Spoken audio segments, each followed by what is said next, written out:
Welcome to my review of this Squier 1960s Custom Esquire FSR in Lake Placid Blue double bound. I'll go over some of the details here. I just received this today from Chicago Music Exchange. Haven't even played it yet, just got it out of the box. I want to go over a few things really quick first. The single pickup here has staggered pull pieces, so I believe that is vintage correct for the 60s. Steel saddles, 3-saddle bridge. We have the 3-way switch, which is most are probably aware for the Esquire. What would be the neck position, what I'll refer to as position 3 on a Telecaster on the Esquire, is the dark circuit, which is basically just this with the tone rolled all the way down. Position 2, or the middle position, is the pickup with the tone control and volume control both on, just like it would be in the bridge position, pickup selector position on a Telecaster. And then in position 1, I'll call it, that is the tone circuit bypass, which gives it just a little more bite and a little more zing than if it's running through the tone control circuit. Nice pick guard there. The binding looks really nice. One thing that has impressed me immensely about this guitar, in just the little bit of time I've held it in my hands, I have, other than just noodling around a little bit because it's actually almost in tune, is the fretwork is tremendous. If this was an American Esquire Telecaster, I would be impressed with the fretwork. For a Squier to have come with frets this nice, I have not touched them, I have not done anything to them, I am truly impressed. Take a look at the headstock Squier. Custom Esquire graphics, vintage style tuning keys here, which are fantastic. Take a look at the back there. Designed and backed by Fender, as it says, but traditional tuning keys, which are fantastic. There's the hang tag there, an inspection card. The nut, the only, I won't even call it a flaw really. You can tell it's not the neatest there on the low E string, but it doesn't seem to affect playability at all. And just a slight little ding there maybe. Not a big deal, it doesn't really bother me. And for the price, I'm certainly not going to complain. I'm also going to note that this has the vintage style with the raised sides on the ashtray bridge here. Really nice pick guard. As they said in the Andertons video for these, that it seems almost like that Squier does some of these classic colors like Lake Placid Blue better than Fender, and I would almost agree. Of course, this is a poly finish, a gloss neck, but it's really smooth, not at all sticky, and it just feels fantastic. I am tremendously impressed by this guitar so far, so I'm going to get it tuned up and plugged in, and we'll see how it goes. Okay, I have it tuned up now. I still have not plugged it in yet, but I wanted to get a few thoughts about the playability and what it sounded like acoustically first, because I think that's always a good indicator of how good an electric guitar really is and the fundamentals of it, because it's always easy to change the pickup if you don't like the pickup. But if it sounds good acoustically, in my opinion, I know you have a nice guitar. And I'll go through a few more of the specs. It has an Indian Laurel fretboard, which looks more like rosewood than I think Palfaro does, and it looks and feels fantastic. If you told me this was actual rosewood, I would believe it. I remember in the Andertons video they mentioned that it almost looked as if Squier was using something to make it darker because it looks just like rosewood. I mean, not 100%, but you probably can't even tell on the video that it's not. I believe, I'm not 100% positive on the fret size. I'm thinking they're narrow tall is what they look and feel like to me. But I mean, they feel great. I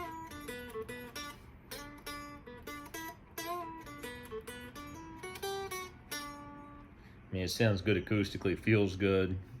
Again, I can't get over how nice this fretwork is. I know for some people, the gloss on the back of the neck, they might want to sand that down. That's not a big problem for me. It's not sticky. It's just, you know, not that satin finish you get on some guitars.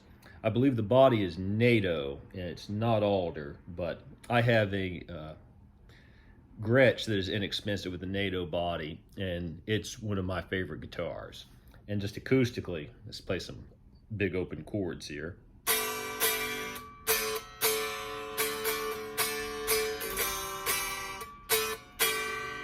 I mean, it sounds great, it resonates great.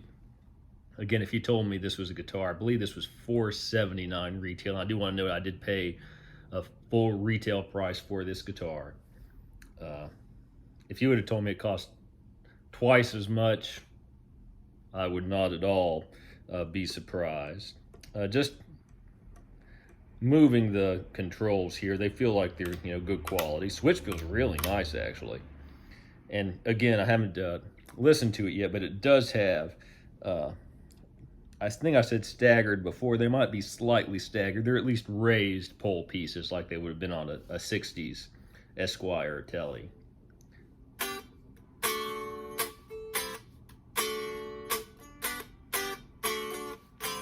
Now, if it's a little bit out of tune, it's because I literally just tuned it up for the first time and haven't played it, so the strings probably need broken in a little bit, but I'm really impressed with it so far. And I'm going to get my first reaction here of it plugged in. And I just wanted to note too that this is being filmed with an iPhone 12. This part and this first little initial reaction are going to be through the internal mic of the iPhone 12, but then when I do the specific sound samples for the different settings, it's going to be through a Shure SM57, so get a little bit higher quality mic. But with my current setup, this is just the easiest way to get this video recorded and out quickly, because I know this is a FSR or Fender special run, and I got mine from, I live in the United States, from Chicago Music Exchange, and it was great. I was shocked. I rushed home from work to pick it up.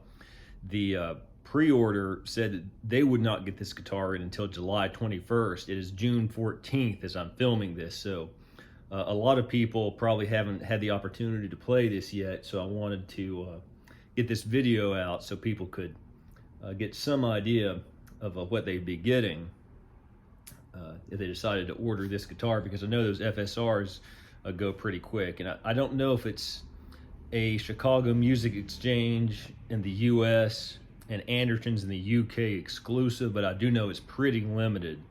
And I'd looked before pre-ordering it from Chicago Music Exchange. I think, for example, Sweetwater has it in some different colors, but I did not see that they had it in Lake Placid Blue. And as anyone close to me would be able to tell you, I've talked for a few years now. One of my dream guitars would be the American Original, a 1960s Telecaster in Lake Placid Blue, which is of course a $2,000 guitar, and I already have several Telecasters, so I have a hard time justifying spending that much when I love the Telecasters I have already, and several have been highly customized exactly to my specifications, but I have no Esquires. So I thought this was a great opportunity, and we'll see here in a minute, but so far I don't see anything on this guitar I would change. And the other thing, it just looks so great, because even though the gloss on the back of the neck might be a little bit much for some people, it just looks so great. I mean, you'll break that in. You can take, if you feel comfortable doing it, some steel wool to it, or take it to a guitar tech that really knows what they're doing and have it done. and that would be perfect. And it could not possibly look any better. I mean, the binding on this one, I will note, I don't know how well it comes through on the camera, is more cream colored. I think on the American original Telecaster Lake Placid Blue double bound, it's more white, and that's just a matter of personal taste. I remember in the 2018 Anderton's video, which made me fall in love with that guitar, Danish Pete talked about how he would prefer the more cream colored binding. I think I actually might like the pure white better, but again, that's a very small detail, and it's a matter of taste, and I'm just very eager to get this plugged in. Okay, let's get the first impressions here. This is position 1, some open chords. Very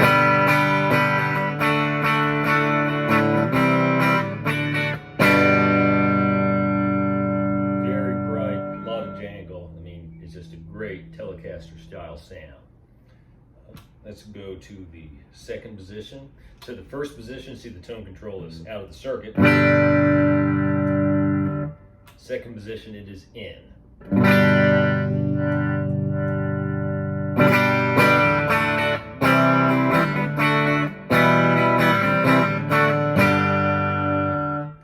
And I think this would be great if you had got the, say for a rhythm part, or maybe a part a little bit more in the background of a song, or just something you want darker, get the tone dialed in about exactly where you want it. That's about halfway down here. Then you really want to kick it in gear, put it on that first position. You really can tell just a little bit of extra zing there. And now go to the dark circuit.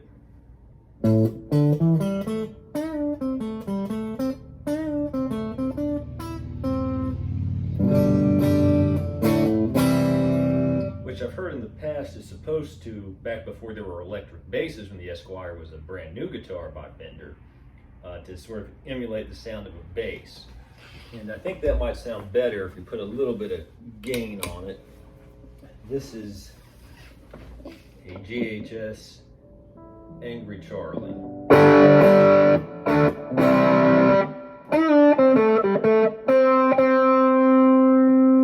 Yeah, that sounds great. So now, I just want to get my initial reactions there. What I'm going to do is, and for the record, I'm going through a Boss Katana 1x12. Right now, I'm on the clean channel, all EQs set to noon.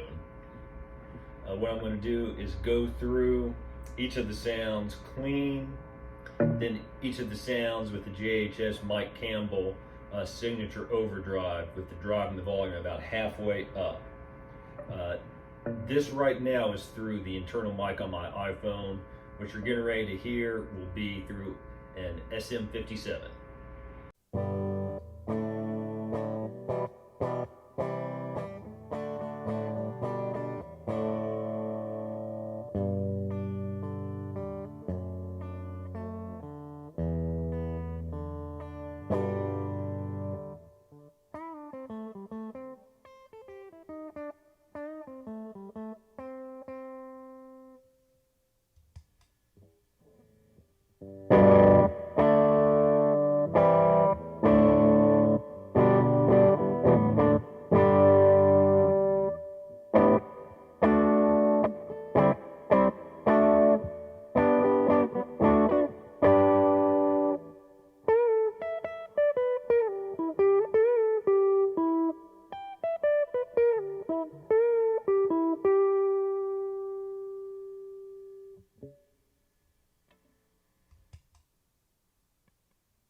say some final thoughts. This is a fantastic guitar. For $479, you can't go wrong. It's got all the great bridge pickup Telecaster / Esquire sounds. It feels great. Again, the frets are perfect. The neck shape is great. I failed to say it. I think it would best be characterized as a modern C, and I think the radius is 9.5. It's just a fantastic guitar, and again, for the price, I couldn't recommend it enough. This is my first Squier Classic Vibe. I have, 4 different Telecasters already, and this is the only Squier, and I mean, it's fantastic. Hard to compare directly to my Fenders because many of them have been extensively modified over the years, and I have such a bond with them, but this is just a great guitar, and I look forward to getting to know it better and to play it a lot, and I couldn't recommend it more for the price. And you always say for the price, but at any price, this is reasonably speaking, this is a fantastic guitar. I don't know how long they'll last because it is a Fender special run, so pick it up while you can, and until next time, keep on rocking.